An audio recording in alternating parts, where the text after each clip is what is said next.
Մեր ժողովուրդը ցանկանում է թարմություն տեսնել քաղաքական դաշտում, ուզում է տեսնել նոր ուժ, որը ոչ միայն կապ չունի Փաշինյանի եւ իր վարչակույտի հետ, այլև կապ չունի նախկին իշխանությունների հետ եւ պատրաստ է նոր մոտեցումներ բերել, նոր պատասխանատվություն ստանձնել։ Դրա համար էլ նրանք թողել են արդեն Ռոբերտ Քոչարյանին, Գագիկ Ծառուկյանին, Սերժ Սարգսյանին, Լևոն Տեր-Պետրոսյանին եւ ամբողջ իրենց քարոզչական եւ ադմինիստրատիվ ռեսուրսը ուղղել են ուժեղ Հայաստանի դեմ։ Դա զարմանալի չի, որովհետեւ հասկանում են իրանց համար իրական վտանգը որտեղից է գալիս եւ փորձելու են բնականաբար այս մնացած 4 շաբաթների ընթացքում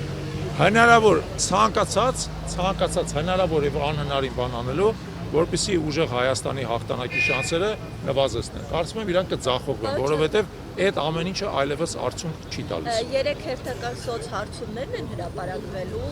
սա էր արդյունքը, որ հատկապես այս եվրոպացի պաշտոնյաների այցից հետո, ԵՄ գագաթնաժողովից հետո իշխող ուժի, մասնավորապես Նիկոլ Փաշինյանի վարկանիշը նախորդ ամիսների համեմատ ավելի բարձրացել են ցուցների նախաշեմի, սրա վերաբերյալ ինչ կասեք։ Եկեք, գիտեք ինչ, տեսեք, սոցիոլոգիական հարցումներ հիմա այն հաճախականությամբ են արվում, հա, ամեն շաբաթ մենք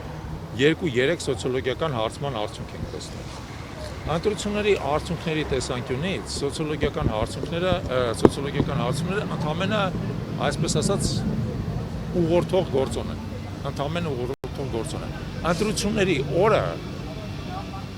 այդ գործոններին խառնվում են բազմաթիվ հավելյալ գործոններ։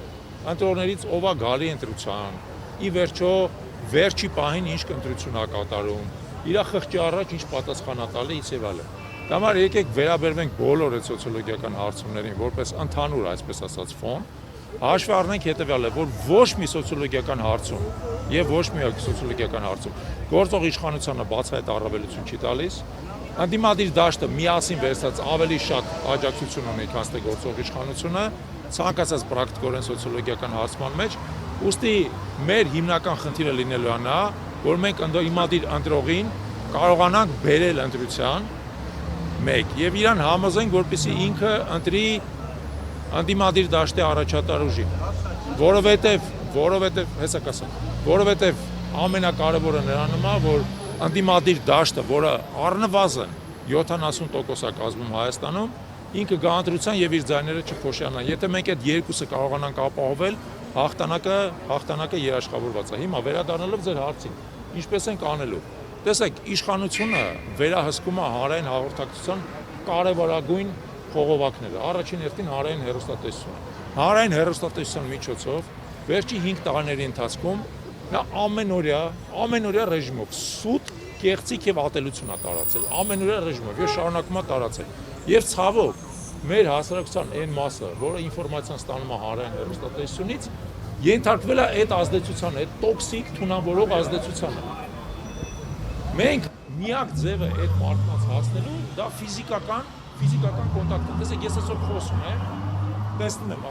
առնվազն 20 տեսախցիկ է, չէ՞ նկարում, բայց այդ 20 տեսախցիկից եւ ոչ մեկի նկարածը հասարակության այն մասը, որը հմեկ է նայում, չի տեսնելու։ Դրա համար միակ ձևը իրանց կարծիքի վրա ազդելու դա նրանում է, որ մենք գնանք իր դուռը ծեծենք, մտնենք, բարևենք, ներողություն խնդրենք, որ իր անդորը խախտում ենք, եւ այդ մարդու հետ խոսենք, անմիջական խոսենք։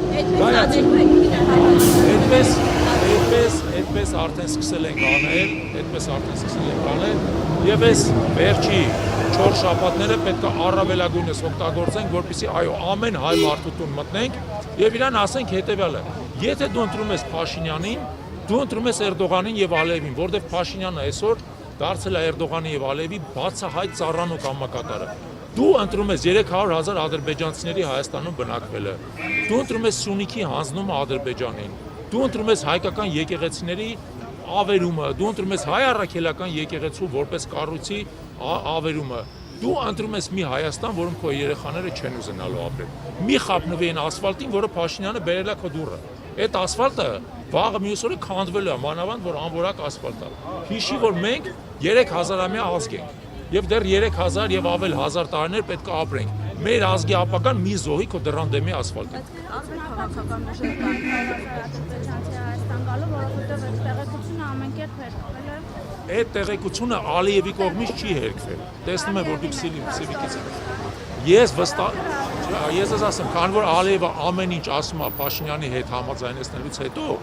ապա ես ոչ թե Ալիևին եմ վստահում, այլ ասում եմ հետևյալը, եթե Ալիևը ասում է, ուրեմն Փաշինյանը արդեն համաձայնվել է։ Փաստան Ալիևը թեզերը տարածում։ Եկեք, գիտեք ինչ, դուք լրագրող եք, թե ԿՊ-ի անդամ եք։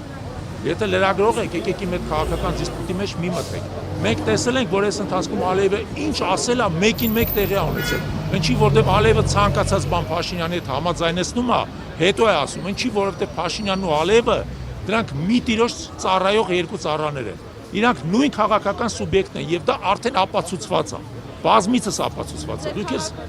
ինչ առաջարկում որպեսի ընտրողը իրենի, հա։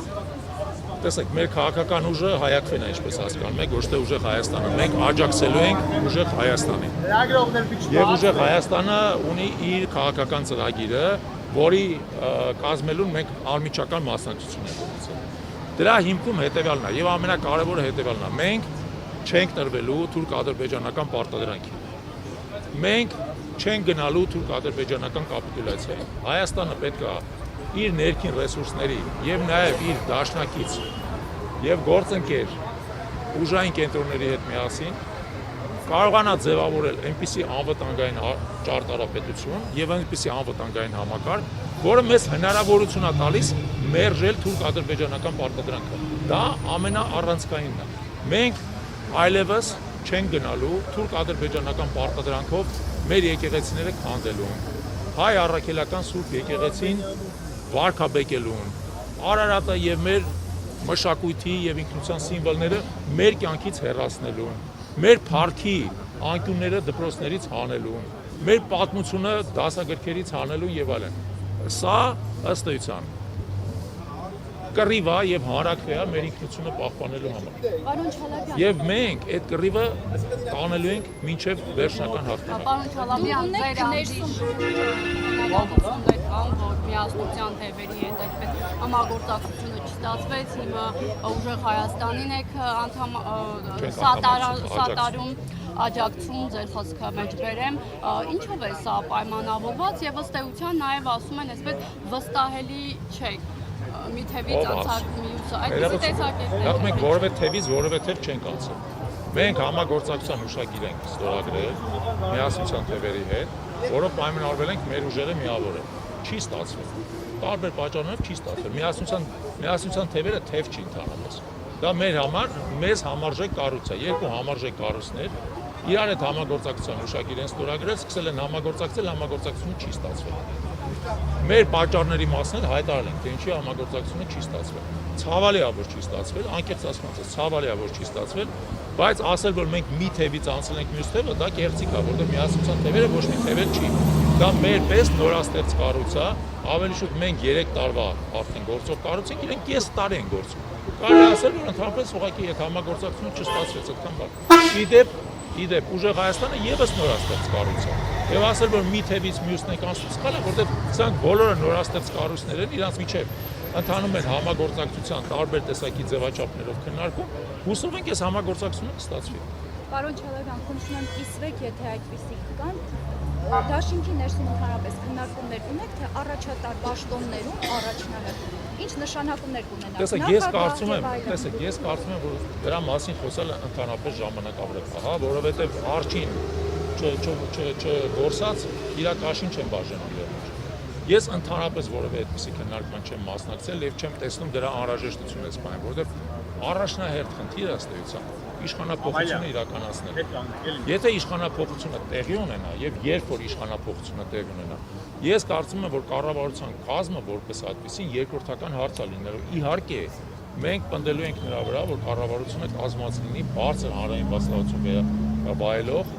մասնագետ պրոֆեսիոնալ մարդկանցից եւ հայակվեն իր ներսում ունի այդպիսի մարդիկ։ Իհարկե չենք հավակնում ամբողջ կառավարության կազմը մեզանով լրացնելու, բայց մենք մեր ներսում եղած պրոֆեսիոնալներին բնականաբար կառաջարկենք։ Բայց իմ կարծիքով հիմա դրա մասին Հայաստանի պետք չի մտածել։ Հակառակը պետք է։ Ես կարծում եմ, որ հնարավոր է, որ այդպիսի քննարկումներ արդեն Չէ, դեռևս չեն սկսել, որ քննարկումների ժամանակը կգա այն ժամանակ, երբ որ մենք ձեր հետ միասին այդ հաղթանակը տանենք։ Իսկ պարոն Չալաբյան, արդեն որոշում կա, ասում եք, եթե իշխանապողություն լինի, իսկ եթե չլինի, Եկեք սենց էլի, եկեք բոլորս տրամադրվենք նա, որ իշխանապողությունը լինելու։ Այսինքն նախապես դեռևս որոշում կայացված չէ, կմտնեք որպես փոքրամասնություն խորհրդարան չէ։ նորից ձեզ ասեմ, էլի տեսեք, հիշեք հետևյալը, Հայաքվեն աջակցում է ուժեղ Հայաստանին, բայց Հայաքվեն ներգրաված չի նույնիսկ ուժեղ Հայաստանի ցուցակի մեջ։ Ուստի այդ հարցերը դուք պետք է տաք ուժեղ Հայաստանի ցուցակի ներկայացուցիչներին, կմտնեն, չեն մտնի, այլ մեր նպատակը ի վերջո շատ հստակ է, հասնել իշխանափոխության եւ ձևավորել ազգային իշխանություն, ոչ թե թուրք-ադրբեջանական հպատակ իշխանություն ունենալ եւս երրորդ անգամ։ Մեր նպատակը դա է։ Այդ իշխանության ներսում թե նախարարական պաշտոնները ովքեր կզբաղացնեն, կարևոր հարց է, բայց ամենակարևորը չի։ Բաժանորդագրվեք Արմատ մեդիայի ալիքներին սոցցանցերում։ Հետևեք մեզ նաև Armat Media AM կայքում։